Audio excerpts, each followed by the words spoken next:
Sejam muito bem-vindos a mais uma imersão. Isso aí. Hoje a missão é bem focada, né? Com certeza. O nosso objetivo hoje é dissecar a neuropsicologia do transtorno do espectro autista, o famoso TEA, e focando muito em quem estuda psicologia, o pessoal da pós-graduação, os concurseiros de plantão que acompanham a gente. E vale lembrar que a ideia não é só fazer uma lista de sintomas. A gente quer desconstruir, peça por peça, como esse cérebro processa o mundo social. Exato. E entender por que a avaliação neuropsicológica precisa ir muito, mas muito além de simplesmente, aplicar teste de forma mecânica. Aham. Aquela visão antiga de que o profissional é só um aplicador de teste, né? Perfeito. Pensa no seguinte cenário. Imagina que cada vez que alguém sorri na rua, o cérebro precisasse calcular manualmente o ângulo dos lábios dessa pessoa. Nossa, um trabalho exaustivo, né? Total. Analisar a contração dos músculos ao redor dos olhos e, depois disso, cruzar toda essa informação visual com um banco de dados interno de pistas sociais. E tudo isso só para conseguir deduzir que a pessoa está feliz. Exatamente. Em vez de simplesmente sentir essa intenção de forma intuitiva, o processo vira algo puramente analítico, quase matemático. E para um cérebro neurodivergente, navegar por um simples olá no corredor de uma escola pode exigir, sabe, o poder de processamento de um mestre de xadrez. E é por isso que hoje, aqui no Psim Áudio, a gente vai mergulhar fundo nisso. E para a gente ancorar todas essas engrenagens clínicas, eu gosto muito de usar uma metáfora visual que ajuda bastante quem está começando na área. Manda bala, qual seria a metáfora? Imagina o cérebro humano como uma grande orquestra sinfônica. No autismo, os músicos individuais, que seriam as habilidades cognitivas isoladas, podem ser absolutamente brilhantes. Tipo, um músico tocando violino ali no canto seria a memória visual, por exemplo. Isso, ou habilidade matemática, ele pode ser um gênio impecável naquele instrumento, mas o grande detalhe é o maestro dessa orquestra. Que representaria as funções executivas, certo? Exatamente. O maestro e também a acústica do teatro, que a gente pode chamar de cognição social. Esses dois funcionam sob regras completamente diferentes. Aham. Então não é que falte música ali, né? Não, a música tá lá. A questão é que a estrutura de regência e a forma como o som reverbera no ambiente operam numa afinação única, super particular. Nossa, eu adoro essa analogia. Porque a neuropsicologia moderna nos dá exatamente as ferramentas para estudar esse maestro e essa acústica. Pois é. E para a gente entender de onde vem essa afinação diferente, a gente precisa voltar lá para a base do desenvolvimento neurológico, não é? Com certeza. Se a gente analisar a trajetória clínica clássica, o que os documentos e as pesquisas mostram, o primeiro sinal de alerta que leva as famílias para o consultório costuma ser o atraso na linguagem. Aquela coisa da criança com 1 ou 2 aninhos demorar para balbuciar ou não responder quando chamam pelo nome. Exato. Só que o déficit mais profundo não é puramente fonológico, sabe? Não é só uma questão de vocabulário. O que define mesmo o TEA é a alteração na socialização. Que é algo que às vezes fica mascarado quando a criança está só em casa, né? Total.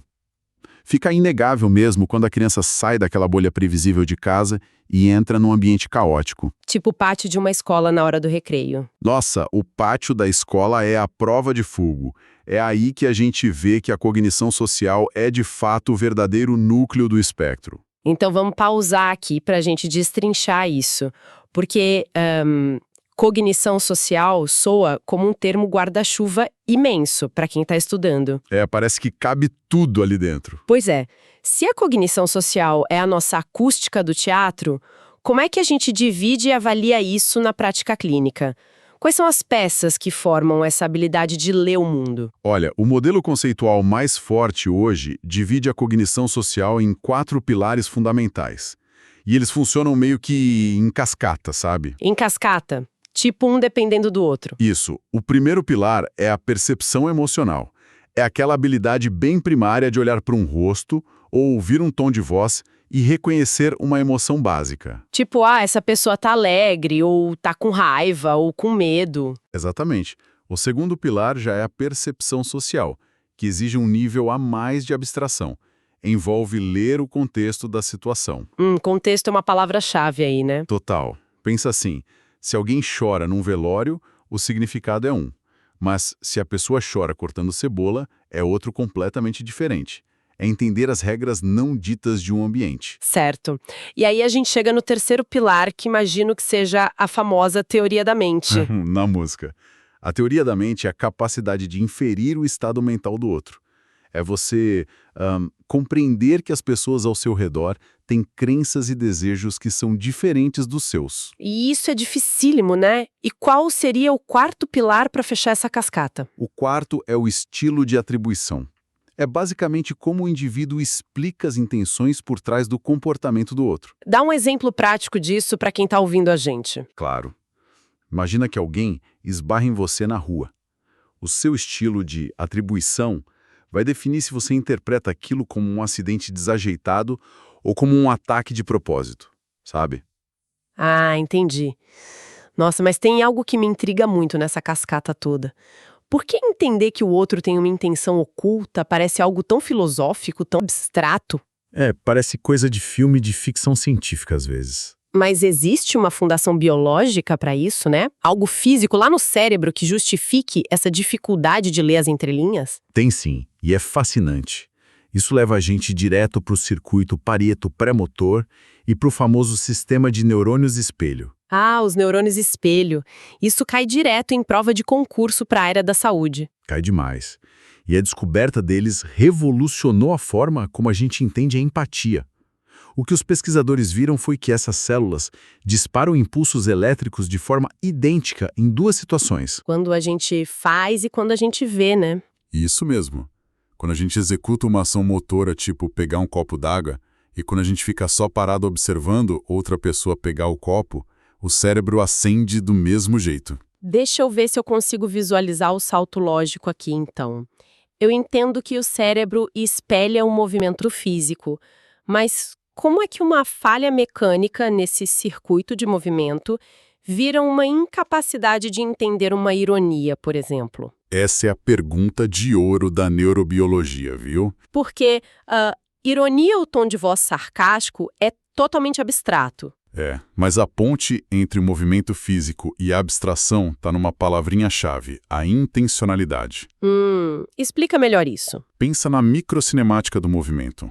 A forma como alguém pega um copo para beber água é sutilmente diferente da forma como alguém pega o mesmo copo com a intenção de jogar ele na parede. Nossa, é verdade, a tensão muscular, a velocidade, tudo muda. Exato. O sistema de neurônios espelho não codifica só o movimento cru, ele simula a intenção por trás daquele movimento. Ele cria uma representação interna do estado mental do outro. Caramba! E se tem uma disfunção nessas redes, como a gente vê no TEA, a pessoa perde essa simulação automática? Perde. Fica sem aquele eco interno automático. E aí a pessoa precisa usar a lógica e a razão para deduzir a emoção alheia, o que consome uma energia mental absurda. Voltando para o que a gente falou no começo, é por isso que o cérebro autista precisa calcular manualmente a interação. Perfeitamente. E essa exaustão obriga a gente a olhar para as engrenagens de suporte, porque a cognição social não flutua no vácuo, né? Claro que não. Tem toda uma base sustentando isso. Isso. Para sustentar uma interação complexa e processar tudo isso, a atenção, a memória de trabalho, tudo precisa estar afiado. Se a memória de trabalho não segura informação, a cascata desmorona. O que puxa a gente direto para a figura central da nossa orquestra. Se a acústica do teatro depende dessa sintonia toda, a gente tem que olhar para as mãos que regem a orquestra, as funções executivas. O grande maestro do cérebro. Isso.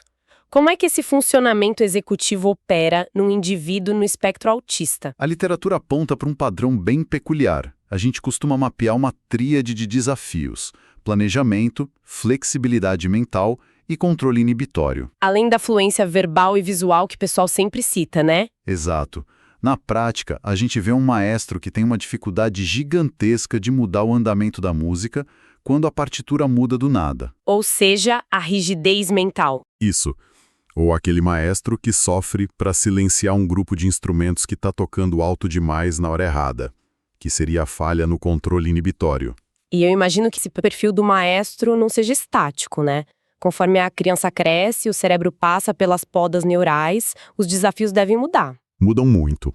A linha do tempo do desenvolvimento executivo no autismo é reveladora pra caramba.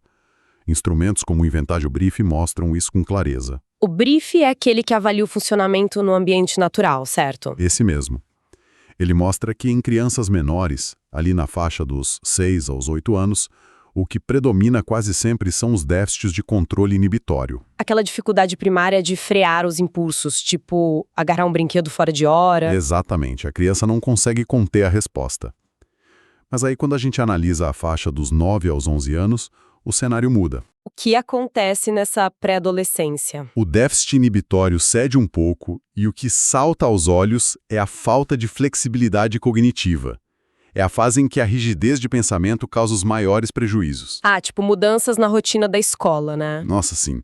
Uma regra de jogo que muda no recreio pode gerar desregulações severas.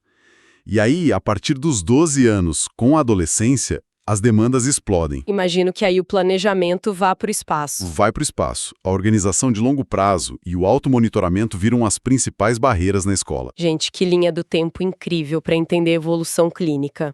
E, falando em entender o conteúdo, vou fazer uma pausa rápida aqui. Opa, manda lá. Para quem está acompanhando a nossa imersão até agora e está gostando de como a gente está destrinchando tudo isso, aproveita para curtir esse áudio. E olha, para quem quer aprofundar os estudos para graduação ou para os concursos, dá uma olhadinha na descrição, tá?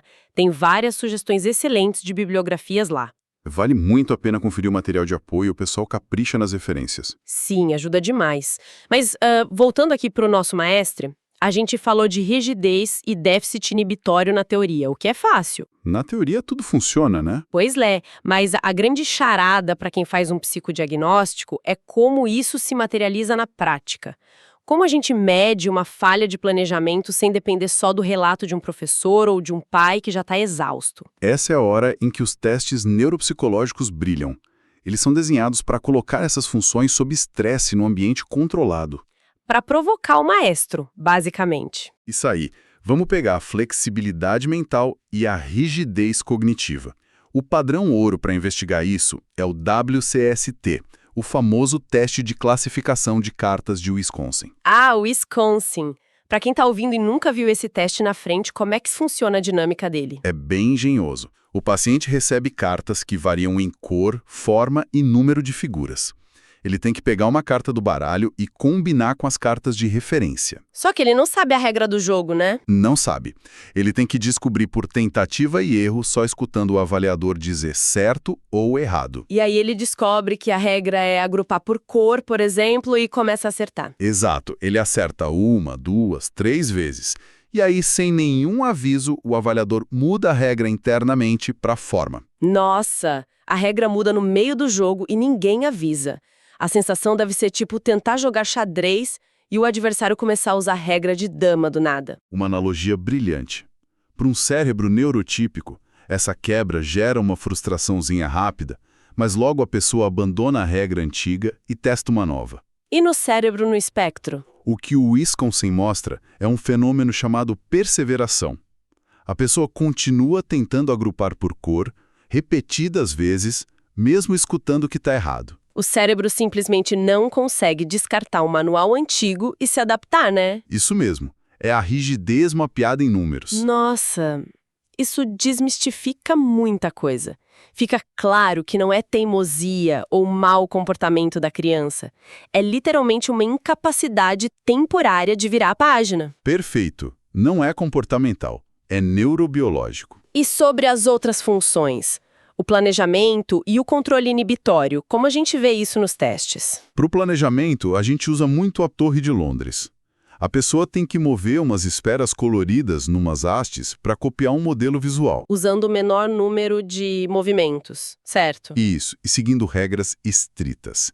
Isso exige que o paciente simule as jogadas mentalmente, antes de tocar nas peças. E no TEA, o que acontece? A gente nota uma impulsividade gigante no começo. A pessoa sai movendo as peças sem pensar lá na frente. Aí chega num beco sem saída e sofre demais para replanejar a rota. E aquele controle inibitório das crianças menores, que você comentou antes? Esse a gente testa com tarefas de atrito cognitivo.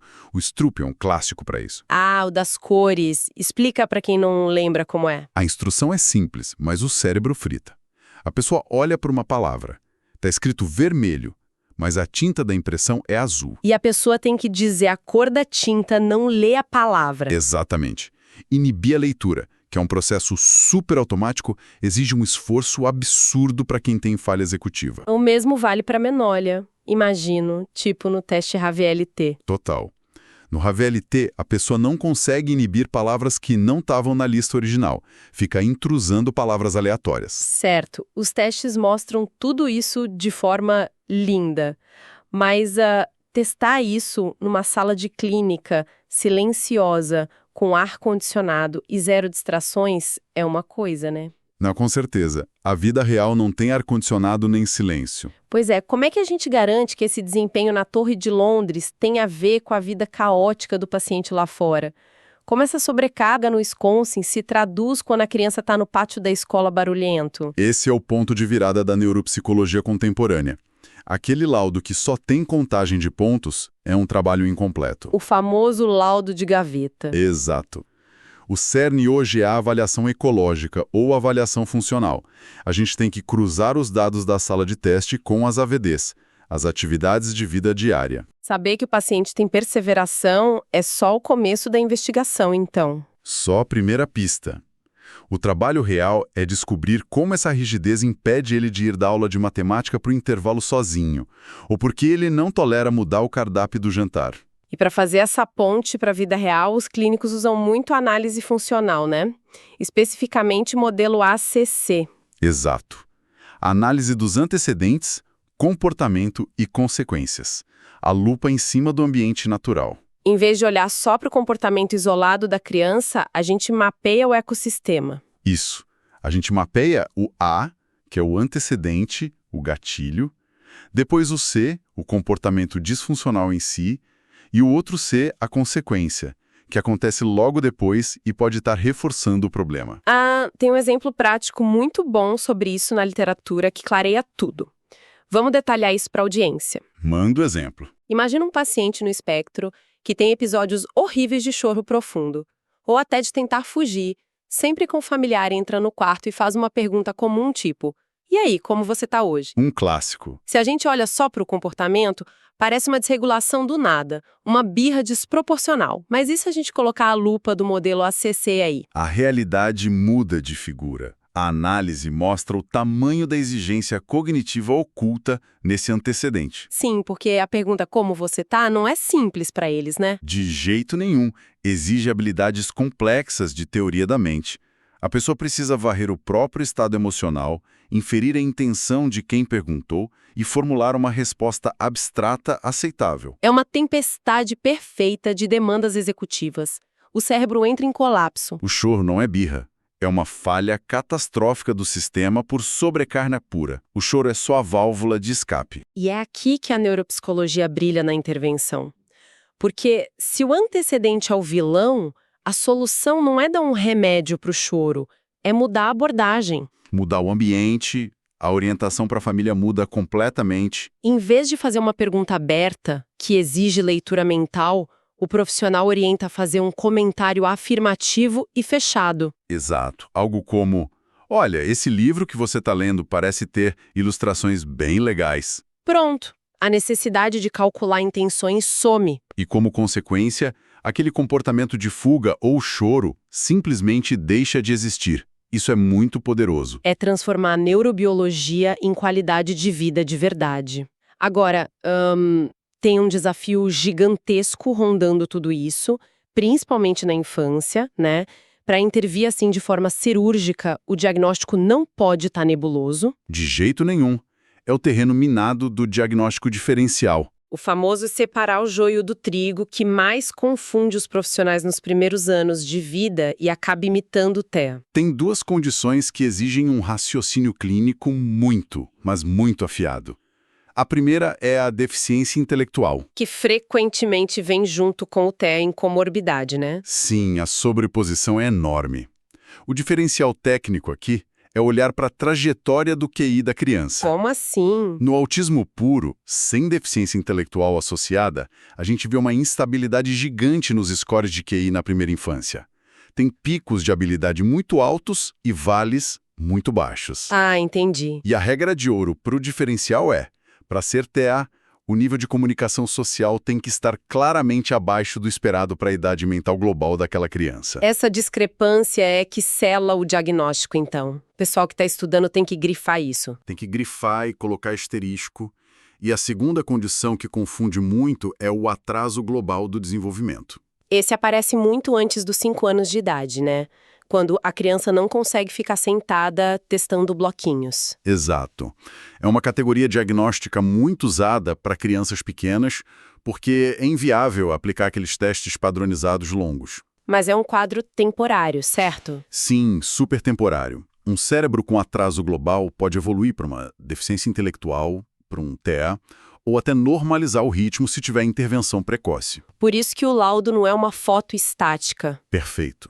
É um filme contínuo, precisa de reavaliação o tempo todo. Nossa, observando toda essa complexidade, desde os neurônios disparando lá no córtex até o comportamento no recreio, fica muito claro qual é o grande paradigma da área hoje. Qual seria a sua visão desse paradigma? Nunca é entregar um laudo impresso na mão dos pais, a avaliação não é o destino. É a bússola. Exato.